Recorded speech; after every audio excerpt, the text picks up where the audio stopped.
changed, and the white pillars of the birches went wandering further and further off in the blue dusk. The brook was a good one. It went rushing clear and brown over wads of last year's leaves, through small tunnels of leftover ice, swerving through the green moss and throwing itself headlong down in a small waterfall onto a white sand bottom. In places, it droned sharp as a mosquito. Then it tried to sound great and menacing, stopped, gurgled with a mouthful of melted snow, and laughed at it all. Snufkin stood listening in the damp moss. "I must have the brook in my tune also," he thought. "In the refrain, I think." A small stone suddenly came loose near the waterfall and raised the pitch of the brook a whole octave. "Not bad," Snufkin said admiringly. "That's the way to do it, a sudden change, just in passing. I'll have to find that brook a tune of its own." He took out his old saucepan and filled it from the waterfall. Then he went in under the firs to look for firewood. The ground was still wet from the spring thaw and the rains, and Snufkin had to crawl far under a brambly windfall to find any dry sticks. When he reached out, someone gave a sudden shout and flashed past him and off among the firs, still crying and squeaking all the way. "Oh yes," Snufkin said. "Creeps and woodies everywhere. Funny how nervous they always seem to be. The smaller, the jumpier."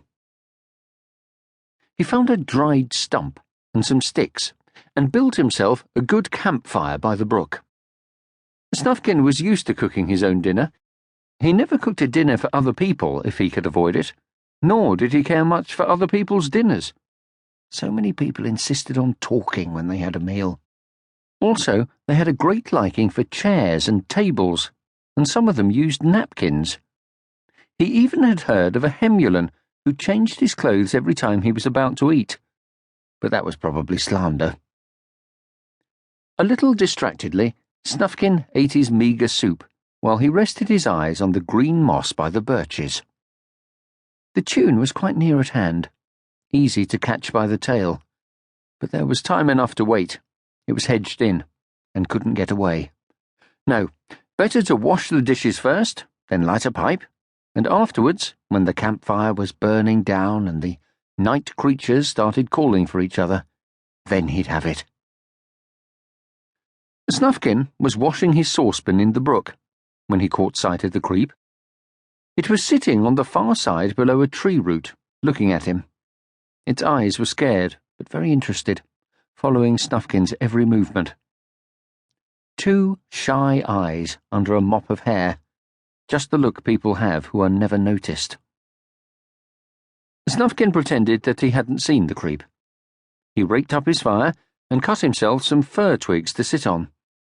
He took out his pipe and lit it. He puffed a few clouds of smoke towards the night sky and waited for the spring tune. It didn't come. Instead, he felt the creep's eyes upon him. They watched everything he did, admiringly, and he began to feel uneasy once more. He clapped his paws together and shouted, "Shoo! Be off!" At this, the creep slunk out from under the tree root. It was still on the other side of the brook, and said, very shyly, "I hope I haven't scared you. I know who you are. You're Snufkin." And then the creep stepped straight into the water and started to wade across. The brook was rather too broad for it, and the water was ice cold. A couple of times the creep lost its foothold and tumbled over, but Snufkin was feeling so uneasy that he simply didn't think of giving it a hand. Finally, a rather thin and miserable creep crawled ashore and said with chattering teeth, "Hello, I'm so happy to meet you." "Hello," Snufkin answered, equally coldly. "May I warm myself by your fire?" the creep continued, its wet little face shining with happiness. "Just think of it. Then I'll be the creep who sat by Snufkin's campfire. I'll never forget that." The creep edged closer, laid one paw on Snufkin's